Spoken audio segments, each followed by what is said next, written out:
오늘 우리 교회는 새생명 축제라고 날짜를 정해서 초대할 분들을 초대하고 그리고 모셔올 분들 모셔오고 오늘 이 자리에 오신 분들 가운데는 함께 손을 잡고 오신 분도 계실 것이고 또 어떤 분은 열심히 권면하고 부탁했는데 퇴짜 맞은 분도 계실 거예요. 우리는 이제 할 걸 했으면 됩니다. 오늘 여기까지 하셨으면 충분한 거예요. 새생명 축제는 오늘 하루만 끝나는 것이 아니라 또 계속해서 진행되는 우리에게 허락하신 하나님께서 주신 귀한 사명 아닙니까? 새생명 축제 특별한 날입니다. 특별한 날 이 자리에 오신 여러분을 주님의 이름으로 환영합니다. 그래서 옆에 계신 분들과 한번 인사하십시다. 미소 짓고 인사하고 먼저 웃어야 돼요. 최소한 옥수수가 다 드러나야 옆에 있는 분이 나를 즐거워하시는구나, 고마워하는구나, 이렇게 인사하십시다. 잘 오셨습니다. 또 인사할까요? 참 반갑습니다. 또 인사할까요? 주님의 이름으로 환영합니다. 마지막으로 한 번 더 인사하겠습니다. 주님의 이름으로 축복합니다. 사랑하는 여러분, 주님께서 여러분에게 주시는 하나님의 은혜와 하나님의 복이 여러분의 가정과 개인에 충만하게 해주시기를 주의 이름으로 축원합니다. 오늘 이 중에는 예배당에 생전 처음 오시는 분도 계시고 또 가끔 한 번씩 성탄절에만 어쩌다가 한번 들러 그래서 추억 속에 예배당에 기억이 있는 분도 계실 것이고 또 우리 교회 성도들은 새벽 예배 오시고 수요 또 금요 기도에 오시고 다양한 분들이 섞여 계시다 그 말이에요. 그러니까 말씀을 다양하게 계신 여러분들에게 모두 다 마음에 맞도록 제가 선포를 할 만한 실력이 먼저 안 됩니다. 그러니 아이고 저렇게 쉬운 말씀을 또 어떤 분은 쉽게 말씀을 전해도 좀 어렵다 그러실 텐데 그럼 대충 오늘 다양한 분들이 모이셨지 그리고 이해하고 들어주시기 바랍니다. 그래서 몇 가지 질문을 던지고 질문에 대답하는 방식으로 말씀을 진행하려고 해요. 옆에 있는 분을 다시 한번 봐보실랍니까? 상대방이 이게 웃는 건 두 가지예요. 웃긴다. 또 하나는 웃음이 난다. 똑같은 반응인데 해석을 어떻게 하느냐에 따라서 굉장히 달라요. 웃긴다 그건 나를 지금 우습게 보는 겁니까? 이렇게 해석할 수 있고 보기만 해도 웃음이 나옵니다. 두 번째 거예요. 자, 여러분 옆에 있는 분을 보시니 어떤 생각이 드십니까? 여러분이 이제 그 생각의 파편을 이렇게 지나쳐 버렸으면 그러면 이제 잡을 수 없는데요. 수많은 생각들이 있었을 거예요. 곱다, 멋있다, 예쁘다, 그리고 참 부럽네, 나보다 나이가 젊으네. 그런데요, 내가 부러워하는 그 상대방이요, 나이가 지긋하시네, 참 부럽네, 이렇게 생각할 수도 있습니다. 요즘 청년 실업 때문에 젊은이들이 얼마나 고생을 많이 합니까? 젊은이들은요, 뭔가 좀 이루고 살아가는 중년 이상의 어르신들을 보면 부러울 거예요. 나도 저렇게 살고 싶다. 또 반대로 어떤 분은요, 나보다 키가 커 보이네, 참 좋겠네. 제가 늘 농담처럼 이야기하잖아요. 저는요 180cm 되는 사람들이 마시고 사는 그 공기가 참 궁금해요. 저는 평생 한 번도 그 공기를 마셔본 적이 없어요. 170. 그런데 또 어떤 분은요 이런 분이 있습니다. 키가 커서 불편한 분이 있어요. 그래서 반대로 그런 분들은요, 나보다 키가 작네, 참 좋겠네, 부럽네. 그런데 내가 부러워하는 그 사람이요, 어쩌면 그 사람의 가정의 문을 열고 들어가거나 그 사람의 속마음을 들여다보면요, 나보다 더 어려운 문제가 있는 사람들이 대단히 많이 있습니다. 문제 없는 사람이 어디 있습니까? 건강상의 문제가 있든지 직업의 문제가 있든지 경제의 문제가 있든지 자녀들의 문제가 있든지 자녀들의 학업이나 진로나 결혼, 수많은 문제들이 있어요. 그런데 제가 지금 나열한 문제들의 특징은 무엇인가 하면 해결 가능하다 그 말이에요. 아무리 어려워도 해결 가능해요. 다윗이 반지를 하나 멋진 걸 만들어서 신하들에게 여기에 내가 평생을 두고 내 좌우명으로 삼을 만한 글귀를 하나 좀 적어와라 부탁을 했어요. 그런데 신하들이 아무리 머리를 짜내도 그게 뭔지 잘 모르겠어요. 그래, 지혜의 대명사 아닙니까? 솔로몬에게 가서 물어봤더니 솔로몬이 멋진 문구를 하나 줬어요. 여러분 다 아시는 거예요. 이것도 때가 되면 지나간다. 때가 되면 지나가리. 그러지 않아요, 여러분? 막 심장이 터질 것 같은 기쁜 일도요, 때가 되면 지나가요. 하늘이 무너질 것 같은 어려운 일도 때가 되면 지나가요.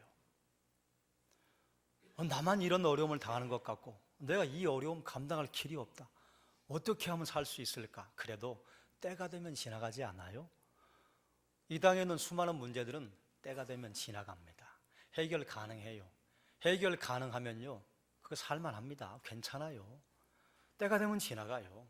그런데 때가 돼도 지나가지 않는 문제가 있다면 이건 참 심각한 문제죠.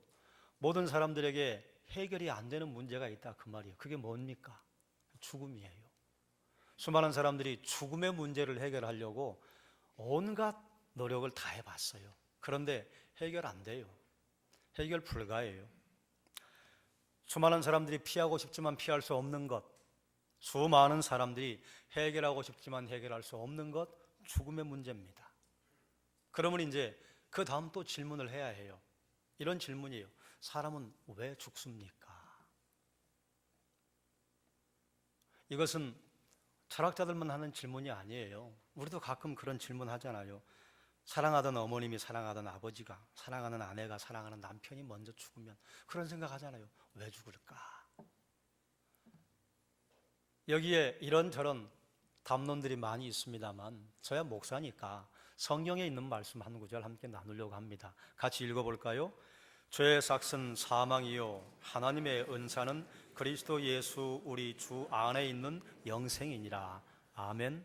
사람이 왜 죽는가? 답은 간단합니다. 죄인이니까. 신앙생활을 오래 하신 분들이야 여기에 고개를 끄덕끄덕 할 수 있겠지만, 신앙생활을 해보지 않으신 분들이나 오늘 처음 교회 오신 분들은 내가 왜 죄인이란 말이냐?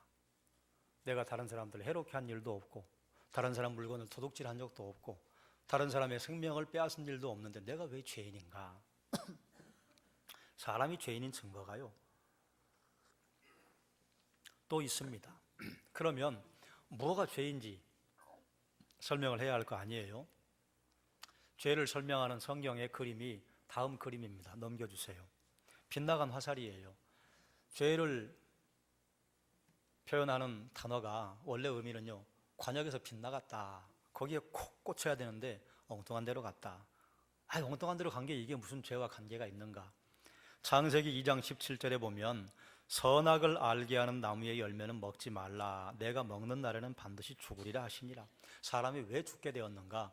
하나님께서 사람을 창조하시고 동쪽의 에덴이라고 하는 곳에 동산을 창설하시고 거기에 사람을 살게 했다 그 말이에요. 그리고 약속을 하나 하신 게 있는데 무엇이냐?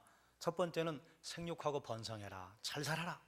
두 번째는 동산 중앙에 있는 선악을 알게 하는 나무의 열매는 먹지 말아라 그랬다 그 말이에요. 선악을 알게 하는 열매를 먹지 말라 했는데 그걸 먹었더니 죽음이 찾아왔어요. 선악을 알게 하는 나무의 열매를 먹지 않았다면 죽음은 인간의 것이 아니었을 것입니다. 먹지 말라고 하는 그 말씀을 어기고 먹었으니 그 먹은 것을 불순종이라고 해요. 여기까지는 뭐 이해하겠다 그 말이에요. 그러면 이제 여러분 또 질문이 따라와야 합니다. 어떤 질문이냐? 아니 고작 열매 하나 먹은 것 때문에 인간이 이런 저주를 받아야 한단 말이에요? 여러분 예수 믿기 전에 그런 질문하지 않으셨습니까? 지금도 예수를 믿지 않는 사람들이나 교회 불만을 가지고 있는 사람들은 이것을 늘 이야기해요. 아니 고작 선악 알게 하는 열매 하나 먹은 것 가지고 인간에게 이런 어마어마한 저주가 내렸단 말입니까? 그 열매 하나 먹은 것 때문에 이거 쪼잔하게 이를 데 없지. 열매 하나 먹은 것만 보고 따진다면요 말이 안 돼요. 아버지가 먹지 말라고 하는 과자 하나 아들이 먹었다고 아들을 죽였어요. 그 말이 됩니까? 말이 안 돼요. 그런데 여기 생각해 볼 게 있습니다. 창세기 3장 4절과 5절 제가 읽지요. 뱀이 여자에게 이르되 너희가 결코 죽지 아니하리라. 뱀이 와서 꼬였다 그 말이에요. 너희가 그것을 먹는 날에는 너희 눈이 밝아져 하나님과 같이 되어 선악을 알 줄 하나님이 아심이니라. 이것이 그렇게 죽을 만한 일인가? 여러분 한번 제가 다른 예를 들어볼게요. 어떤 빵집에 도둑이 들었어요. 그래서 빵만 훔쳐간 게 아니라 뭐 빵을 만드는 뭐 이런저런 도구들을 함께 훔쳐가 버렸어요. 빵을 훔치고 빵집에 도둑이 든 건 똑같아요. 그런데 빵을 훔친 이유가 무언가에 따라서 그 사람에게 내려지는 벌이 달라요. 빵집에 들어가서 기타 등등 빵을 훔친 사람이요, 그 집에 빵 만드는 기술을 훔쳐내려고 빵을 훔쳤네. 그리고 다른 기구들과 함께 필요한 것을 훔쳐갔네요. 이런 사람이 있고요. 또 어떤 사람은 젊은 아이들이 내가 저 집에 가서 빵을 훔쳐내나 훔쳐내지 못하나 내기하자.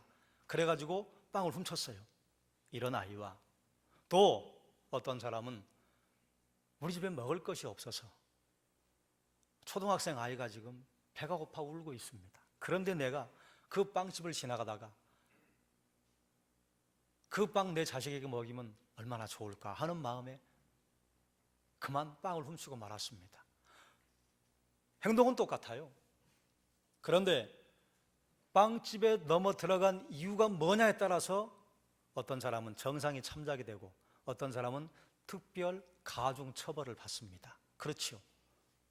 선악을 알게 하는 열매를 따먹었다? 아이고, 그거 열매 하나 따먹었다고 인간에게 이런 저주가 내린단 말인가? 라고 생각하면 대단히 곤란합니다. 열매를 먹은 이유가 뭐냐, 이걸 따져봐야 해요. 여기 보니까 선악을 알 줄 하나님이 아심이니라. 그럼 인간이 선악을 안 게 그렇게 죽을 일인가요? 선악을 안다고 하는 건 좋은 의미 같아요. 그런데 여러분 한번 보세요. 여러분 지금 여기에는 어르신들도 계시고 좀 젊은 분들도 계시고 좀 인생을 좀 살면 이건 해야 되겠다, 이건 하면 안 되겠다, 이건 하면 내 앞으로 인생에 누가 되겠다, 이걸 하면 사람들이 지금은 몰라주지만 다음에 나에게 도움이 되겠다, 뭐 이 정도 구분할 줄 알잖아요. 자, 그런데 그런 구분할 줄 아는 능력이 있음에도 불구하고 우리가 선과 악의 기준이 될 수 있냐 그 말이에요. 내가 절대 선을 이건 선입니다라고 꽝꽝 도장 찍을 수 있냐 그 말이에요. 가끔 프로그램 가운데 이런 게 있어요. 미국에 있는 걸 한국에 가져가서 본따 하던데, 외딴 섬에 일단의 무리들이 들어가서 거기서 생존하는 겁니다. 그리고 오래전에 Alive라고 하는 영화가 있었어요. 얼마 전에 보니까 2015년도에 만든 Alive라고 하는 영화가 있던데, 그 내용은 이겁니다. 외딴 섬에 사람들이 파선했어요. 한 10여 명 떨어졌어요. 여러분, 비행기가 불시착해서 10여 명이 떨어져 살면 서로 열심히 돕고 살아야 되잖아요. 그런데 시간이 지나면요, 의견이 갈려요. 그래서 두 편이 돼요. 그럼 두 편이 돼서 잘 먹고 잘 사느냐? 아니에요. 한쪽이 한쪽을 죽이자고 달려들어요. 왜 그래요? A라고 하는 그룹이 이건 선이라고 하는 기준과 B라고 하는 그룹이 이건 선이라고 하는 기준이 다르기 때문에 그렇습니다. 여러분, 그런 일이 꼭 그런 불시착해서 섬에 떨어져야만 일어나나요? 거대한 두상이 있는 이스터 섬에 사람들이 연구를 해봤더니 거기 사람이 안 살아요. 저 태평양 홀로 떨어져 있는 섬인데 그 섬에 있는 사람들이 자멸했어요. 학자들이 연구해놓은 몇 가지 자료들이 있습니다만 그들이 가지고 함께 살아야 할 자원은 한정되어 있고 섬이니까 그 자원을 가지고 서로 싸우다가 다 죽었대요. 그게 사람이에요. 사람이 선악을 알면 이 땅이 행복해지는가? 선악을 알았다고 내가 선악의 기준이 되었다고 수많은 사람들이 저지른 범죄가 무엇이냐? 그게 파시즘이고 그게 공산주의고 그게 막시즘이에요. 나름대로 이유가 있었어요. 이게 선입니다. 그런데요, 시대가 지나고 보니까요, 그거 선이 아니었어요. 선악을 아는 기준이 되겠다고, 선악을 알겠다고 하면요, 자기가 선악의 기준이 되어서요, 그 칼자루예요. 그 칼자루 가지고 다른 사람을 해롭게 합니다. 왜요? 너는 악이니까. 그러다 나중에 어떻게 되는 줄 아세요? 내가 진 칼자루에 내가 죽어요. 결국은 선악을 알게 하는 열매를 따먹은 다음에 하나님께서 죽이지 않아도 인간은요, 자멸의 길을 가고 말 것입니다. 그런 일이 지금 지구상에 벌어지지 않아요? 우리가 지구가 넓다고 생각하니까 이게 무슨 오픈 시스템 같은데, 이건 닫힌 폐쇄회로 아니에요. 지구는 섬이에요. 이 섬에서 나는 옳다, 너는 악하다. 그래서 벌어지는 게 뭡니까? 그게 전쟁 아니에요. 그래서 벌어지는 게 뭐예요? 그게 기업 간의 사냥 아니에요. 그래서 벌어지는 게 뭐예요? 사랑하는 사람들끼리 서로 칼을 겨누는 세상이 된 거 아닙니까? 우리가 선악의 절대 기준이 될 수 없어요. 그런데 선악의 절대 기준이 되겠다고 그래요. 그러면 여러분, 왜 하나님께서 사람을 죽이십니까? 오래 살게 하면 얼마나 좋아요. 여러분 생각해 보세요. 선악의 절대 기준이 될 수 없는 인간이 선악의 기준이 되겠다고 해요. 서로 싸우면. 그런데 영원히 살아요. 거기가 지옥이에요. 안 그렇습니까? 그래도 그렇게 다른 사람들에게 못된 짓을 하던 사람도 때가 되면 죽으니까 그나마 사람 사는 세상이 이 정도 버티고 있는 것입니다. 그래서 선악을 알게 하는 열매를 따먹은 인간에게 하나님이 죽음을 맛보게 하신 것이요, 그게 꼭 저주만은 아닙니다. 어쩌면 그게 복이 될 수 있어요. 뭐 그런 이야기야 하면 할수록 더 어려워지니까 그럼 여기서 좀 말씀을 끊고요. 선악을 아는 것, 그게 목적이었는가? 아니에요. 그 앞에 이렇게 기록되어 있어요. 너희 눈이 밝아져 하나님과 같이 되어 선악을 알 줄 하나님이 아심이니라. 이건 뱀이 거짓말한 겁니다. 거짓말이에요. 그런데 그 거짓말에 넘어가서 사람은 무엇을 꿈꿨는가 하면 하나님과 같이 되고 싶다. 하나님과 같이 되고 싶다고 하는 것은요, 선과 악의 기준이 내가 되겠다고 하는 이야기고요, 하나님과 같이 되어서 하나님과 어깨동무하고 살겠다고 하는 것인가? 아니에요. 인간은 본래 그러지 않아요. 하나님과 같이 되고 싶다고 하는 것은요, 하나님을 뛰어넘고 싶다고 하는 이야기고요, 하나님을 뛰어넘고 싶다고 하는 이야기는요, 그들을 창조하신, 그들을 이 땅에 살게 하신, 생명을 주신 하나님을 없애겠다, 그 말입니다. 그게 선악을 알게 하는 열매를 따먹은 이유예요. 그저 사과 하나 따먹은 게 아니라 그 말입니다. 거기에는요, 대단히 중요한 의미가 들어있어. 그래서 그걸 따먹어버리면요, 그럼 하나님과 아담과의 관계는 깨지는 겁니다. 선악을 먹지 말라고 하신 말씀은 창조주가 계시다고 하는 것을 기억해라. 그렇기 때문에 선악과를 따먹었다고 하는 것은요, 인간 스스로 창조주 하나님 되겠다, 하나님을 죽이겠다. 그런데 문제가 심각해요. 인간이 이 땅의 주인이 되면요, 이 땅의 모든 피조물들을 제어할 수 있는 능력이 없습니다. 인간이 아무리 만물에 척돌아가고 아무리 인간에게 능력이 있다고 해도 인간의 능력은 일천하기 짝이 없어요. 혹시 이렇게 설명하면 어떨까요? 제가 이제 초등학교 때 오토바이를 타고 싶었어요. 남자아이들은 단계별로 하고 싶은 게 있습니다. 그런데 초등학교 때 오토바이를 타면 어떻게 돼요? 그때는 오토바이도 귀할 때입니다. 그런데 제가 아는 친척 아저씨 한 분이 오토바이를 타고 다니면서 장사를 했어요. 그게 그렇게 타고 싶은 거예요. 그래서 한 번은 그분이 주무시는 사이에 그분의 허리춤에 있는 오토바이 키를 훔치다가 걸려가지고 되게 혼났습니다. 혼난 게 천만다행이지, 제가 만약에 그거 훔쳤어 봐요, 저는 어쩌면 여기 없을지도 몰라요. 내가 제어할 수 없는 물건을 내가 가지면요, 그건 재앙입니다. 인간이요, 하나님께서 만드신 이 피조 세계를 제어할 수 있다? 라고 생각하는 게 그게 재앙입니다. 우리는 알고 있잖아요. 문명 시대를 살고 있는 사람들이 겪는 피해, 산업화 이후를 살고 있는 사람들이 겪는 피해, 그리고 기술로 유토피아를 만들겠다고 하는 사람들이 수많은 일들을 했는데 결국은 생태계를 파괴하고 그 수많은 피해를 고스란히 인간들이 당하고 있는 그 피해, 사람이 뭘 해보겠다고 하는 순간이요, 모르는 것들을 건드릴 때가 대단히 많이 있습니다. 선악을 알게 하는 열매를 따먹은 것, 그것이 죽을 만한 일인 거예요. 불순종인 거예요. 그 불순종이 죄입니다.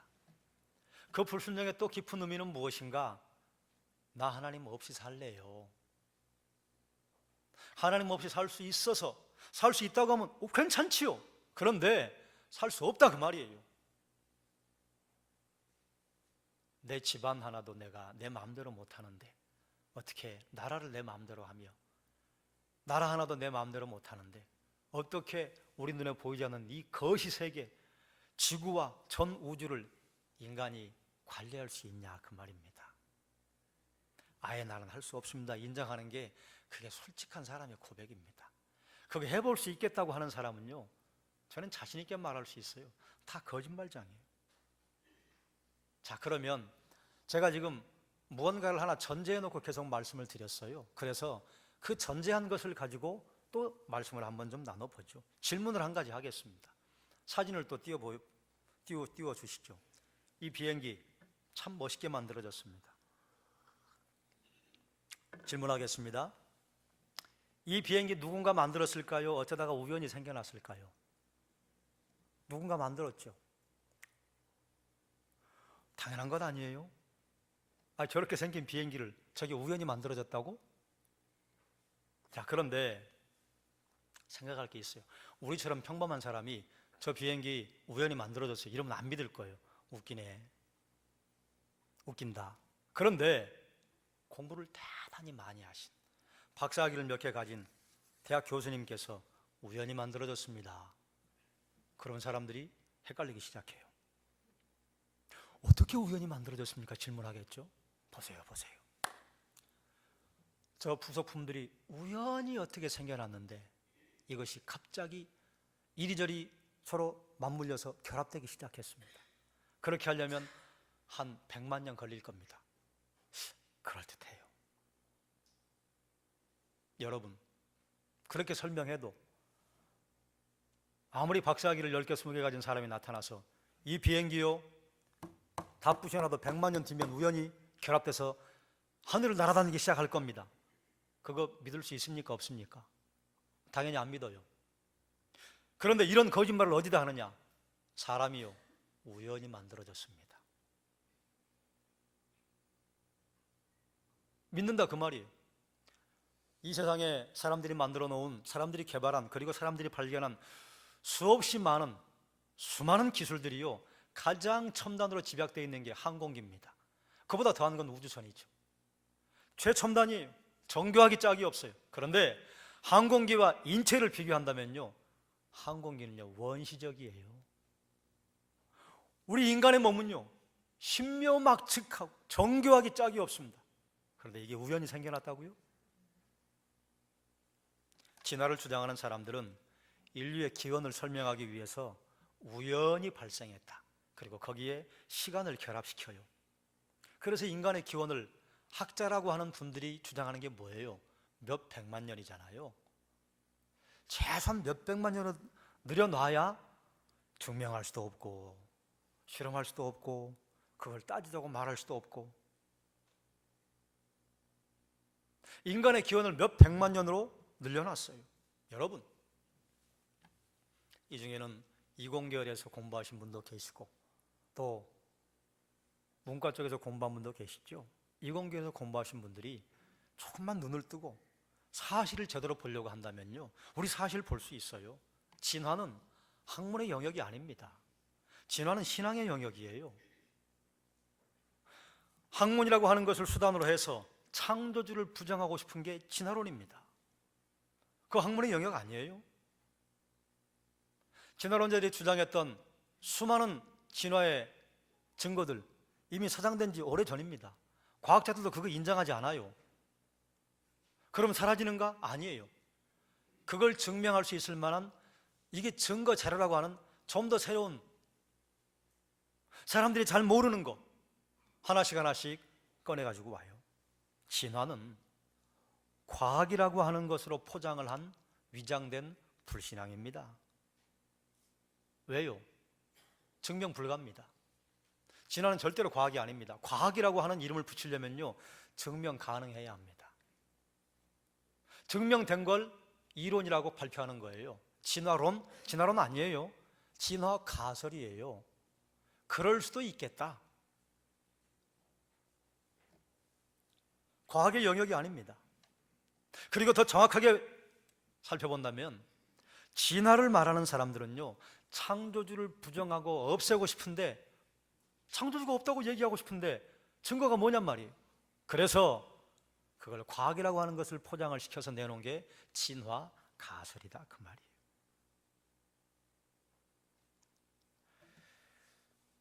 다시 한번 묻겠습니다. 여러분이 아까 보신 비행기, 그거 우연히 생길 수 있습니까? 불가능합니까? 불가능합니다. 비행기보다 더 정교한 인간, 우연히 생길 수 있습니까? 불가능합니까? 불가능하다고 답을 해야 합니다. 박사학위가 10개, 20개면 알 수 있나요? 여러분, 여기도 박사학위 가진 분들이 계시죠? 박사학위를 가지고 있는 분들이 솔직한 고백을 할 수 있는 사람이라면요, 저 모르겠습니다. 이게 학문하는 사람의 솔직한 고백입니다. 할수록 몰라요. 전문 분야로 들어갈수록 모르는 거 투성이에요. 그런데 안다고 거짓말장입니다. 인간이 선악의 기준이 될 수 있습니까? 여러분, 법원에 왔다 갔다 해본 적 있으시죠? 요즘 법조 비리 때문에 법원가가 요즘 뒤숭숭합니다. 요즘은 관습법으로 해결할 문제도, 또 가족 간에 서로 사랑으로 해결할 문제도, 교회 안에서 해결할 문제도 어쨌든 법원으로 끌고 가요. 그러면 그 판결을 해주는 판사 지혜롭냐, 그 말이에요. 지혜롭지요. 한 건만 해결한다고 그러면 지혜롭다고 말해줘도 괜찮지 않을까 생각되는 것이 조금 있을 수 있어요. 그런데 보세요. 법원에 가면 판사들이 그 문제만 판결하냐, 그 말이에요. 아침 10시부터 시작해가지고 오후 4시, 5시까지요 20분에 한 건씩, 10분에 한 건씩, 어떤 건은요 1시간에 4개, 5개씩 판결해야 합니다. 그걸 어떻게 판결합니까? 그래서 똑같은 사건이라 해도요, A라고 하는 판사와 B라고 하는 판사가 내리는 판결이 달라요. 그리고 A라고 하는 판사라고 해도요, 그날 기분이 좋으면요 괜찮아요. 그날 기분 몹시 나쁘면요 영향받습니다. 대법원에서 판결을 내리면 그게 선악의 기준이 됩니까? 기준은 안 됩니다. 기준이 될 수가 없습니다.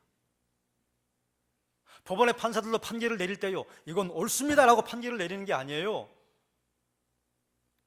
자기에게 나중에 어려움 생기지 않도록 A, B, C, D 다 쳐내고 판결을 내립니다. 그게 무슨 선악의 기준이요? 법을 공부하고 법을 판단하고 그리고 판결을 내린다고 하면 판사조차도 선악의 기준은 안 됩니다. 조금만 파고 들어가면요 사람이 뭘 안다 하는 게요, 그거 다 거짓말이에요. 그런데 학문을 했다고 하는 분들이 이야기하고 주장하니까 우연히 만들어졌다고 하는 걸 믿을 수 있어요? 믿을 수 없어요. 아니, 하나님을 인정하고 인정하지 않고 그건 그 다음이에요. 그게 거짓이냐 참이냐 그 말이에요. 어떻게 이렇게 정교한 인간이 우연히 만들어졌다고 하는 것에 속아 넘어가냐 그 말입니다. 여러분, 창조가 받아들이기 쉽습니까? 진화가 받아들이기 쉽습니까? 여러분은 신앙을 가지고 있으니까 창조가 쉽다고 생각할 건데요, 둘 다 어렵습니다. 왜 둘 다 어려운 줄 아세요? 본 적이 없어요. 증명 불가예요. 창조도 증명 불가, 진화도 증명 불가입니다. 그런데 진화는 과학적인 것처럼 포장을 해요. 속지 마세요. 새빨간 그 거짓말에 속지 마세요. 둘 다 신앙입니다. 창조를 믿을 것이냐, 진화를 믿을 것이냐. 그리고 그 밑에는요, 창조주를 인정할 것이냐, 버릴 것이냐. 둘 중에 하나입니다. 그걸 이렇게 저렇게 포장할 뿐이에요. 창세기 1장 1절에요. 성경은 창조를 선포하고 시작합니다. 태초에 하나님이 천지를 창조하시니라. 이건 설명 불가합니다. 받아들이라는 거예요. 그런데 그걸 선택할 것이냐 말 것이냐, 그건 내 자유예요. 또 한 가지 질문을 하겠습니다. 제가 지금 안경을 끼고 있는데 안경 끼니까 참 불편해요. 벗어야 되고 써야 되고, 운동할 때는 이걸 또 다른 걸로 갈아 껴야 되고, 하나님이 주신 눈만 가지고 있을 때는 너무너무 좋았는데 안경을 끼니까 참 불편하게 짝이 없어요. 그런데 만약에 제가 안경하는 말이 이제 헛갈리기 시작하네. 제가 끼고 있는 이 안경을 운동하다가 떨어뜨려서 안경알이 깨졌어요. 그럼 이거 어떻게 해야 돼요? 고치러 가야죠. 어디로 가야 돼요? 안병환 집사님에게 가면 됩니다. 안 집사님이 이거 만들어 주셨거든요. 하루는 이게 막 덜렁덜렁거려요. 제가 예전에 자동차 영업을 했음에도 불구하고 모르겠어요. 그리고 가져갔어요. 그랬더니 너무 간단하게 금방 고쳐주시더라고요. 안경 하나도 어디가 어긋나면요, 이건 만들어준 분에게 가지고 가야 해요. 그런데 어떤 사람이 안경이 깨졌어요. 그런데 이건 안경 깨진 게 아니야. 분명히 깨졌는데 이건 깨진 게 아니야 생각하고 살면 안경 깨진 게 아닙니까? 아무리 그렇게 마인드 컨트롤 한다고 해도 안경은 깨진 거예요. 뭐 이렇게 유치한 이야기를 하냐고요? 그래요. 여러분, 인간의 존재로 한번 건너뛰어가 볼까요? 인간의 존재에 문제가 생겼어요. 문제가 생겼다 그 말입니다. 타락했다고 말해요. 그리고 죄를 지었다고 말해요. 그리고 영혼의 빛을 잃었다고 말해요. 그런데 수많은 사람들이 타락하지 않았다고 이야기해요. 문제가 아니라고 이야기해요. 그리고 굳이 성경의 인도를 받지 않고 이성의 빛으로 말미암아 우리가 영혼의 문제를 해결할 수 있다고 가르쳐요. 이야기해요. 되냐 그 말이에요. 인간의 존재가 타락하고 인간의 영혼이 어두워졌다고 성경은 말하는데 아니에요. 해결할 수 있습니다. 그래요. 해결할 수 있으면 저도 좋겠어요. 그러면 예수 믿지 않는 제가 아는 제 사랑하는 수많은 나의 친지들, 나의 가족들 찾아갈 수 있으면 너무 좋겠어요. 간절한 소망이에요. 그런데 안 된다 그 말이에요. 왜요? 이거 못 고쳐요. 안병환 집사님에게 가져가야 돼요. 내가 뭘 해보겠다고 이걸 빼빠로 밀다가는요, 돈만 더 들어가요. 그런데 인간의 존재에 그런 문제가 생기는데요, 그걸 부인해요. 아무 문제가 없다고 이야기하면 그게 가능한 것입니까? 문제가 없는 것입니까? 인간 존재에 문제가 생겨요. 그럼 누구에게 가야 해요?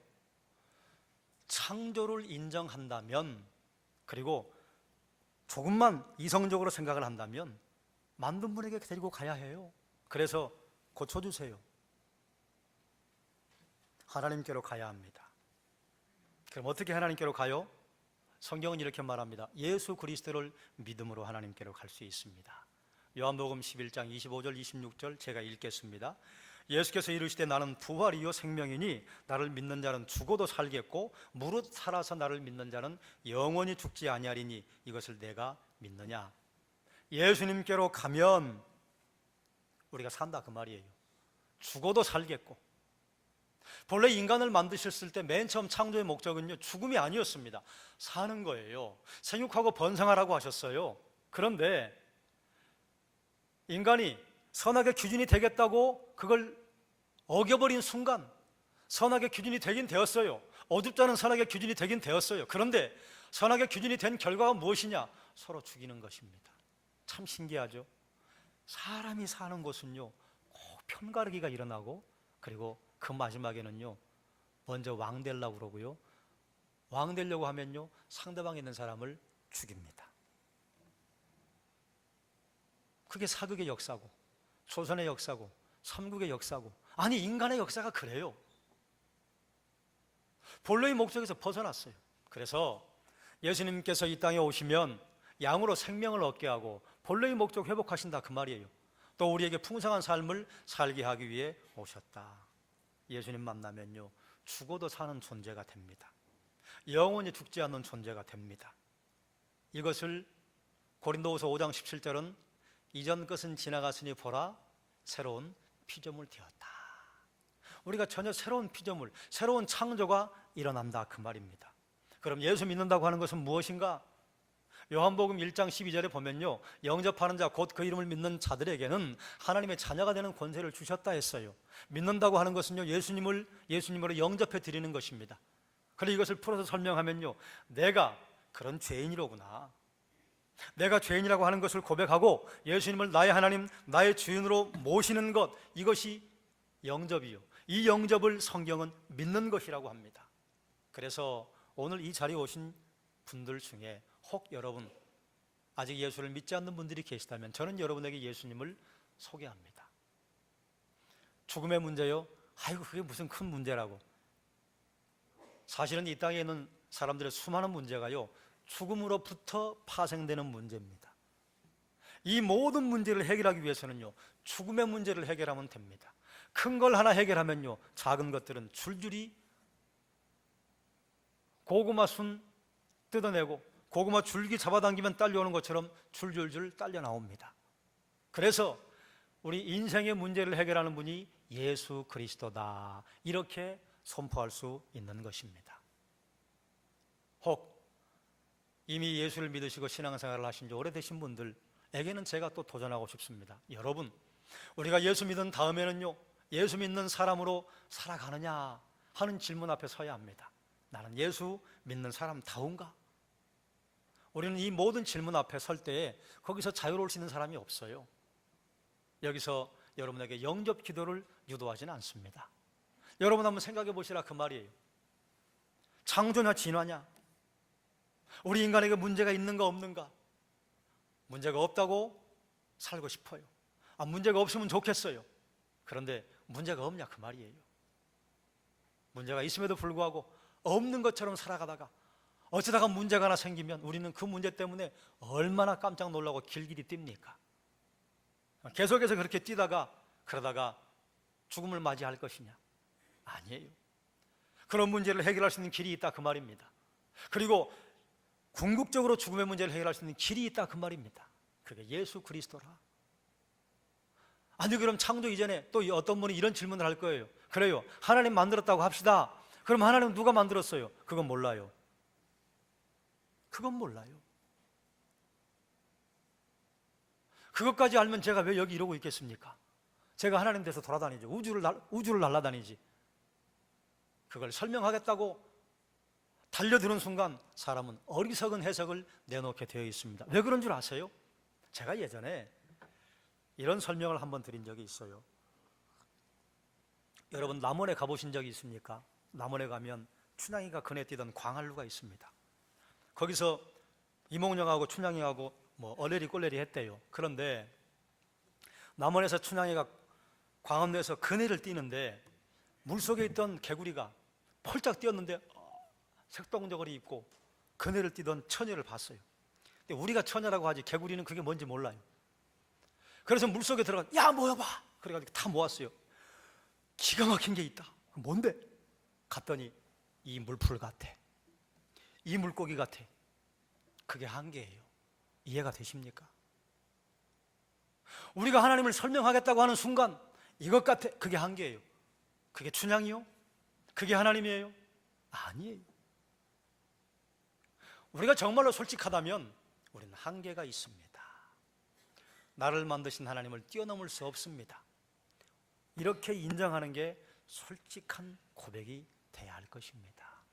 그래서 저는 여러분에게 권면합니다. 여러분, 예수 믿으면 죽어도 사는 존재, 살아서 예수 믿으면 영원히 죽지 않는 존재가 되고, 이 땅에 수많은 문제들이 있어요. 나만 그런 문제가 있는 것 같아요. 그런 문제요, 예수님과 함께 동행하면요 해결됩니다. 왜 해결돼요? 죽음의 문제가 해결되면요 그 다음 문제들이요 알아서 척척척 해결되는 것입니다.